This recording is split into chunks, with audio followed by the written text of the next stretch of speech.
Zach, the Green Party has become, according to the polls, one of the five mainstream parties in this country in the last year or so. Why has that happened? Why do you think you've gained mainstream acceptance? I think people are ready to make hope normal again. And what does that mean in practice? It means lowering people's bills, protecting the National Health Service, and rebuilding our public services. I think people are ready for an alternative to the old party politics of the Labour Party and the Conservative Party. And of course, we know we're not the only party. They're benefiting from that.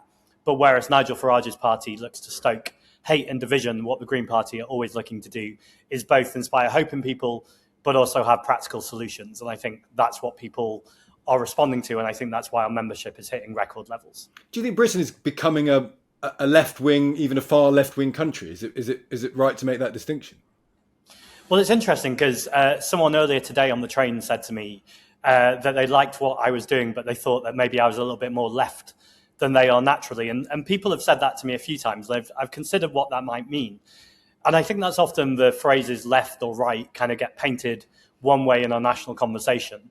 But actually, I think our country, in terms of the government and the establishment, has moved so far to the right, whether that's on immigration, whether that's on taxation, whether that's on so many policies, that actually when you put forward a common sense platform, it can get characterized as left. But what do I really mean? I mean taxing the wealth of multimillionaires and billionaires. I mean investing in our public services.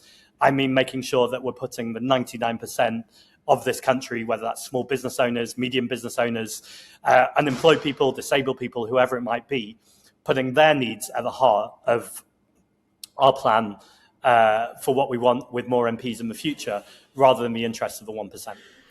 Would it, in that context of how the country is responding to you, would it be a failure now if you didn't win the Gorton and Denton by-election?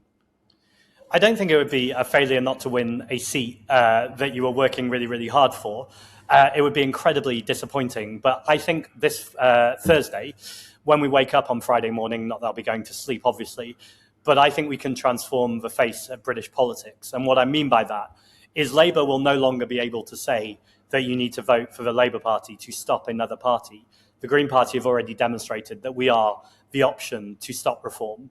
Now, it's not just about stopping reform. I think you need to be propositional, and that's what the Labour government have entirely failed to do. But actually, the Green Party, we've been really clear about what we want to do, in particular to tax wealth and not work, to make sure that we're investing in our National Health Service, to nationalise the water companies. In many ways, we've been propositional. So why I think I'm confident but not complacent about Hannah Spencer becoming the next Green MP on Thursday is because I think, one, she's the best candidate for the local area, but also nationally.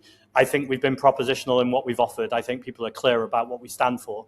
And I think that's what people are dying for in politics, is a party that's authentic and clear about what it intends to do. How much of that in Gorton and Denton rests on the Israel-Palestine question? How much do you want to make your party's position on Israel and Palestine a key part of a by-election in the north of England? Whether it's in Gorton or Denton or around the rest of the country, the number one policy that we're always focusing on is lowering people's bills. And that's because we see time and time again that the cost of living and the economy is the thing that people care most about.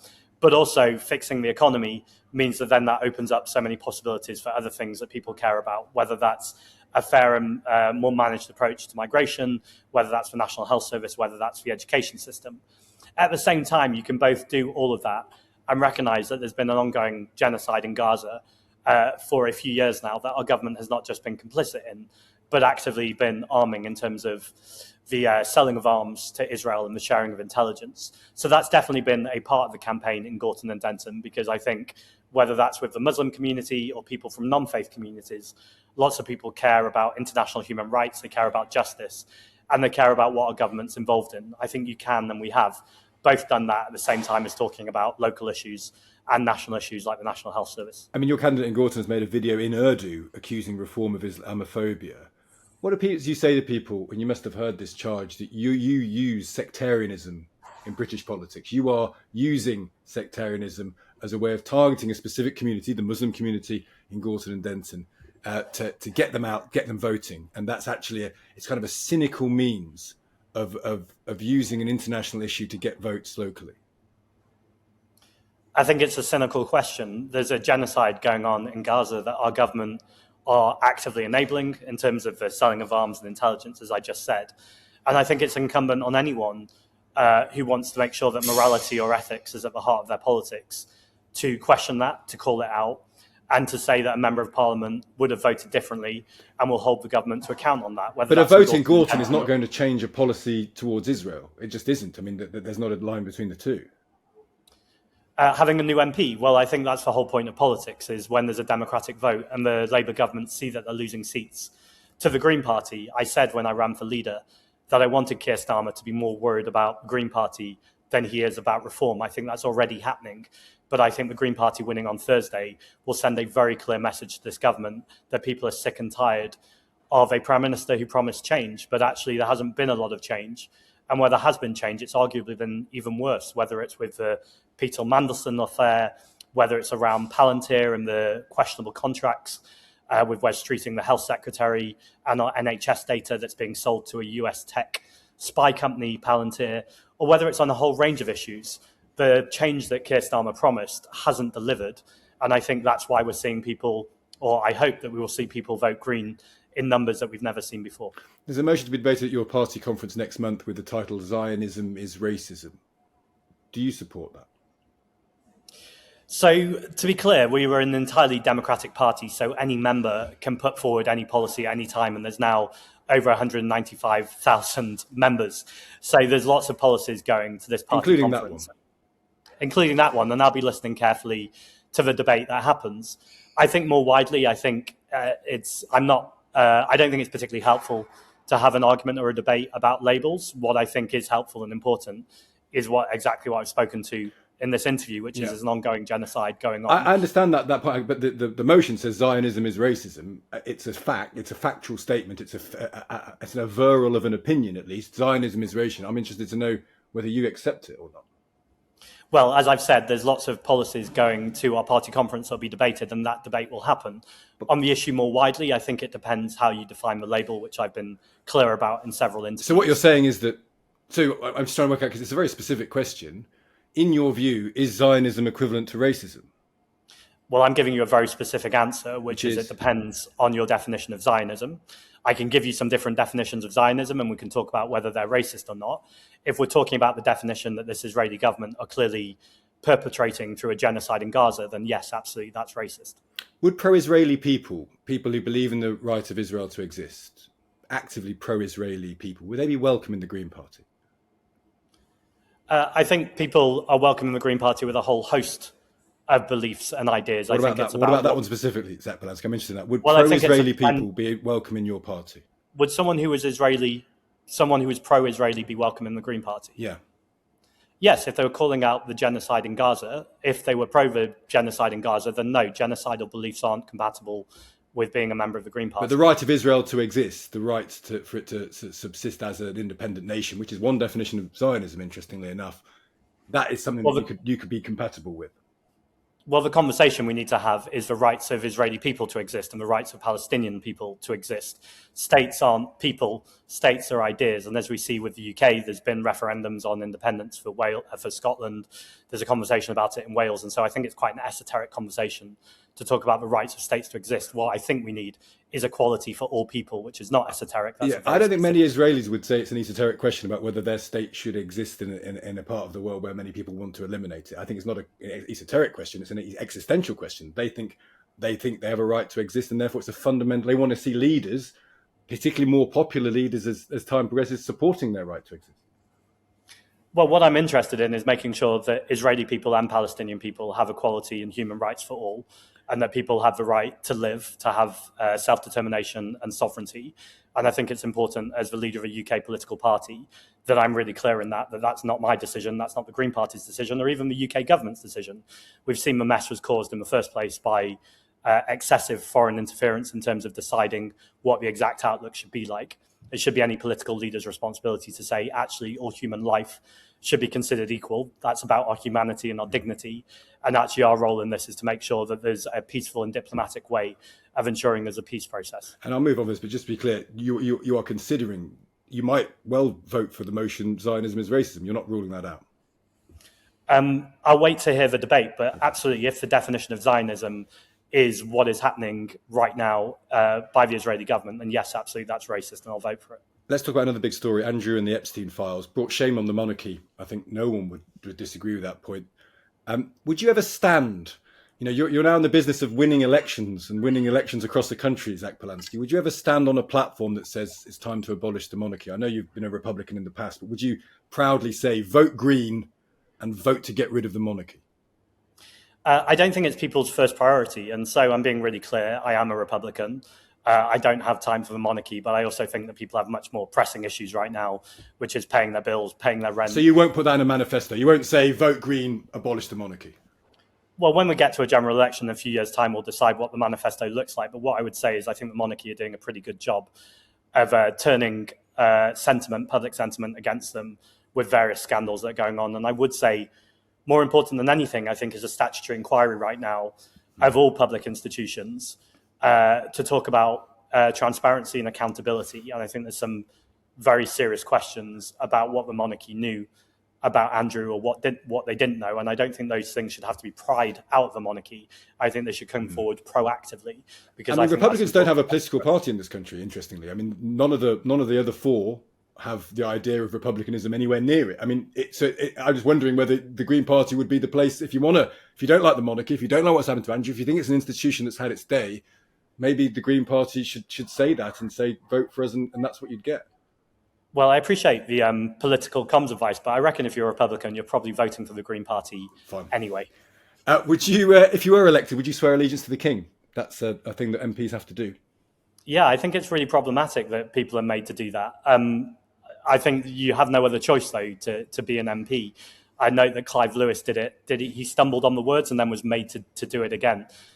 So I think it's a necessary thing that you'd have to do, but I think there'd be a question about whether you believed it or not. You'd grit your teeth and do it. Right. Speaking of being elected, when were you going to put your money where your mouth is, Zack Polanski? Some people thought you might stand in Gorton. If you want to be a leader of a vibrant party, if you want this party to be a serious player, at some point you're going to have to put your name up and say, I can become an MP at least, before worrying about being a leader of a successful party in a general election. Well, the Green Party, since they become leader, have over tripled their membership, and we're about to hit 200,000 members, which I would say makes it a viable party already. In fact, we tripled our poll rating. So I think I can lead a successful political party, whether I'm inside Parliament or outside Parliament. I don't think that's a factor here. That being said, I am ready to step up and run for Parliament when the time comes. I'm a Londoner. I've lived in London for over 20 years now. I'm elected member of the London Assembly, so I think it makes sense to run for a London seat. When Gorton and Denton came up, I didn't even consider it for a second because I knew we had brilliant candidates like Hannah Spencer who would run and win the seat, and I think I'm being proved right, but we'll see what happens on Thursday night. But you want to be a London MP? Yes. It's the 4-year anniversary of the war in Ukraine. You've spoken about the need for negotiation and compromise. I guess one fundamental question in all of this has to be, is there any compromise that can be trusted from Vladimir Putin? What's your assessment of that? I don't trust Vladimir Putin one bit. In fact, we've seen a brutal invasion of Ukraine and we've seen the slaughter of many, many innocent people. And so I think there's an urgency to this. And I think on the 4-year anniversary, we should all recognize how much more there has to be done. I think at the moment, though, that you decide that you're going to stop diplomacy or stop any form of diplomatic process, then effectively you've decided that you're at war with a country. And I don't think anyone's rushing to a war with Russia right now. Well, some people believe that the continent of Europe is at war with Russia effectively. And the only way of this succeeding is for Ukraine to win the war with the support, the full-throated, the full-armed support, to whatever extent that might mean anything, of the European continent. And I don't particularly trust anyone who says that we shouldn't continue to do diplomacy and instead what we should have is full-throttled war with Russia. In fact, I think that's an insane position. I think it's both true that you do need to have military options and it's important that those are still on the table, but to rule out democracy and diplomacy just seems absolutely absurd. I don't think there's anything contentious about what I'm saying. And I think it's important that we keep cool heads, that we maintain the right for the Ukrainian people to defend themselves. We maintain our responsibility to enable the Ukrainian people to do that. And we maintain that you don't have to be friends with Vladimir Putin. You don't have to like or trust Vladimir Putin, but you do accept that it's quite obvious a diplomatic and democratic process, including sanctions, by the way. This isn't about being pally or sitting down, for a relaxed conversation. This is about exhausting every single other option before you decide, okay, now we're at war. It doesn't seem like we've exhausted every other option, and that's all I'm saying. Does it remain the policy of you personally and the Greens to come out of NATO, to get rid of the nuclear deterrent in the context of what we're discussing here, the threat of Russia, the ongoing threat of Russia? Is it to remain your policy to say no to NATO, no to nuclear deterrent? Well, the policy that I've talked about has always been to create an alternative alliance, so to build a closer relationship with our European neighbours. NATO has Donald Trump in it, who is supposedly our ally, but he's behaving in increasingly dangerous and unpredictable ways. He's threatened to annex Greenland, something which the Danish Prime Minister has said just as recently as last week in Munich he absolutely intends to do. He's really set on it.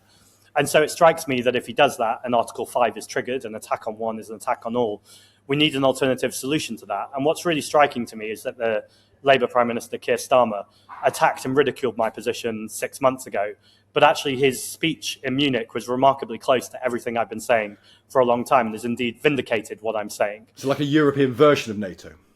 Yeah, so it's very odd that he gave that speech but continues to launch Labour political desperate attacks on the Green Party for saying what seems quite obvious, that we should be building closer relationships with our European neighbours and having a lot less reliance on the United States. And have no nuclear deterrent to back that up?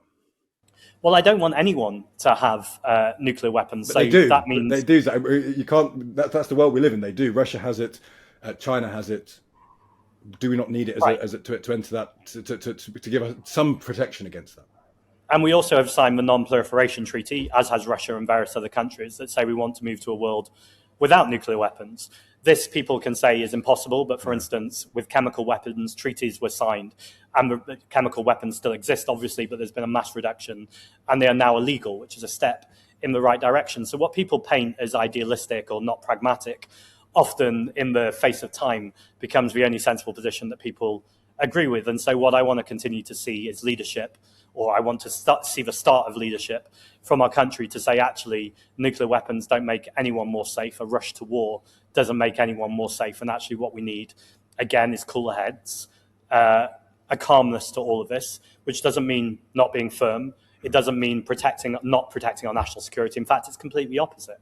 It's recognizing that the huge threats to this country right now are pandemic resilience, cybersecurity, food scarcity. There was a report out just this week that says we're only one climate shock away from civil unrest because of the lack of food, access to food.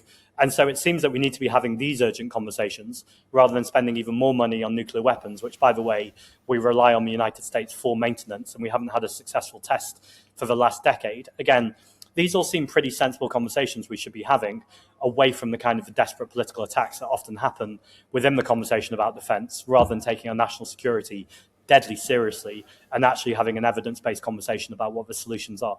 Zack, I know you're a really busy man. You've taken time out to talk to Times Radio listeners. We're very grateful for that. Thank you so much for taking the time. Thank you very much for having me.